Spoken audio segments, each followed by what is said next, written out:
برطانوی نشریاتی ادارے نے تسلیم کیا ہے کہ ایران کے بحری ڈرونز تباہی پھیلانے کی صلاحیت رکھتے ہیں۔ بی بی سی کے نامہ نگار پال ایڈمز کے مطابق ایران اگر اپنے بحری ڈرونز کو بچا سکا تو آبنائے ہرمز میں تباہی مچانے کی اس کی صلاحیت کچھ عرصے تک برقرار رہ سکتی ہے، جو دنیا کی اہم ترین آبی گزرگاہوں میں سے ہے۔ ایران کی روایتی بحریہ کا بڑا حصہ اب خلیج فارس یا بحر ہند کی تہہ میں ڈوب چکا ہے۔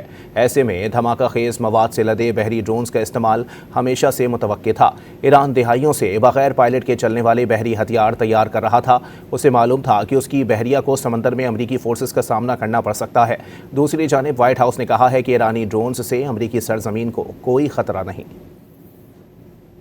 برطانوی نشریاتی ادارے نے تسلیم کیا ہے کہ ایران کے بحری ڈرونز تباہی پھیلانے کی صلاحیت رکھتے ہیں۔ بی بی سی کے نامہ نگار پال ایڈمز کے مطابق ایران اگر اپنے بحری ڈرونز کو بچا سکا تو آبنائے ہرمز میں تباہی مچانے کی اس کی صلاحیت کچھ عرصے تک برقرار رہ سکتی ہے، جو دنیا کی اہم ترین آبی گزرگاہوں میں سے ہے۔ ایران کی روایتی بحریہ کا بڑا حصہ اب خلیج فارس یا بحر ہند کی تہہ میں ڈوب چکا ہے۔ ایسے میں دھماکہ خیز مواد سے لدے بحری ڈرونز کا استعمال ہمیشہ سے متوقع تھا۔